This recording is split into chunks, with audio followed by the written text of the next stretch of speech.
Good morning and welcome to the TGIF Business Networking BLAB. I'm your host, Melanie MacDonald. I am a brand identity and social outreach consultant. Today, I'm here to talk about blogging anatomy, prompts, solutions, teasers, call to action. What do I mean by prompts? I actually have two different things that I mean by prompts. As a blogger, sometimes we might go through a little bit of writer's block. Sometimes we get burnt out. Sometimes we just aren't enthused about writing, especially if we're writing on a business blog that we are doing and it starts to become where it feels like a chore instead of a pleasure. And I'm talking about this subject because this happened to me a few months ago. I was really burnt out and I hadn't blogged on my business blog in ages. So I started looking for prompts. There are a lot of sites that provide blogging prompts. And what a prompt is, it's a seed of an idea. It's a visual. It's a sentence. It's something to kind of get your juices flowing, to give you something to focus on, to write about. So the prompt might not be anything at all related to your topic of business. It's a challenge then to take that prompt and turn it into something that is related. It might be a picture of a foggy, beautiful landscape, and it says, you wake up and the day is foggy, and here's how it starts. What does this mean for you today? And this gives a writer who isn't writing about anything specific a whole bunch of ideas that they could write about. You know, why was the day foggy? Now, if you're a business writer, you might go with the metaphoric. I'm in a fog and I need to get past this fog. And here are some tips of how I get past this fog.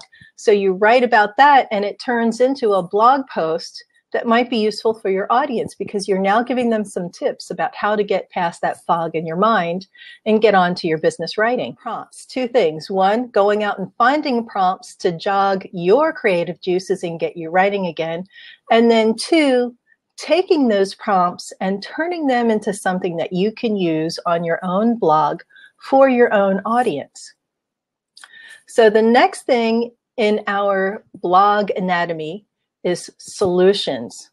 Why solutions? Because when we are writing for a particular audience and we are trying to attract that audience, what do we want to do? We want to identify what challenges that audience commonly faces that we can provide a solution to so that they start to think of you as a resource. This builds your brand identity. This builds your reputation. This builds your authority in the field. So you identify a challenge, and when you do that, put your mind into the mind of the potential audience. Who is it that you want to attract as clients? What are they looking for? And when you identify that challenge, you need to go further. Go to Google and start typing in the questions that they would probably type in to find a solution to their challenge. Start writing down what these search terms are, and then that becomes your own personal list of prompts for your blog. You go through this list of challenges and these actual search terms, and then you provide solutions for those questions and those challenges. So prompts, solutions, identify the challenges, put your mind into the mindset of your audience, search for them as if you were the audience, then write those down, those search terms down, those challenges down. That becomes your list of personal prompts for your blog. And then write blog posts that provide the solutions to those challenges and the answers. So next, we have teasers. What do I mean by teaser? What I mean is that the purpose of your blog is not to write a book that gives them every single detail of the solution that they're looking for. It's to give them an overview. It's to help them with one certain thing, but to let them know, you know what, there's a lot more that you can do too, and I can help you do that. As an example, I recently wrote a post on how to create online surveys using Google Forms. And in that post, I did an overview. Here's where you find Google Forms. And when you get there, here's the screen for create a form. And I took a screenshot and then I put some notes on it. One, here's where you put the title. Here's where you choose what responses you want, where you want them to go. So what this was a visual quick start guide. It's great for people who are already very comfortable with using apps, very comfortable with going online, learning new tools, and using new toys. However, the teaser was, if you are the kind of person who is new to this, who isn't really feeling it, and you prefer to have some individual private one-on-one lessons or a group workshop with an instructor that you can ask questions and say, what's this for? What's this for? What's this for? And you can contact me. So the teaser was, here's a teaser, here's a quick start guide. But if you need to know more, if you need more help, then you can contact me. And that was the call to action. The teaser led right into the call to action.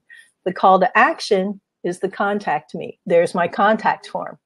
The anatomy of that particular blog post was, what's the prompt? What are some of the things that my audience wants to learn how to use? How do I make an online survey? How do I do this easily? I answered this question, create an online survey easily with Google Forms. I asked the question in the first paragraph. You might be wondering, how do I create a survey easily? After which I went on to explain a little bit about Google Forms, where you can find them, and provide a visual quick start guide on how to use it. That's great for the more advanced people. And then the teaser, there's more to it. If you want some help, give me a call, contact me. So then the call to action. And hopefully what that does is it attracts an audience of people who want to learn how to use Google's apps, how to use social media, how to reach out to their clients online. It starts building in their minds the idea that I'm a resource that they can go to, that they can go to my website and they'll find a whole section in my blog called Google News and How-Tos, and it's how to use Google apps and how to use different things on Google. And then in the regular blog, it's a lot of topics about branding and marketing and online outreach. So the idea with all of these blog posts is that it begins to build my reputation. It begins to build my brand identity. It identifies me as a resource. So when they are ready to go and hire somebody to help them do something, I'm the person that pops into their head. That's the end of today's TGIF Business Networking Blab. Have a great day, everybody, and we'll see you next time.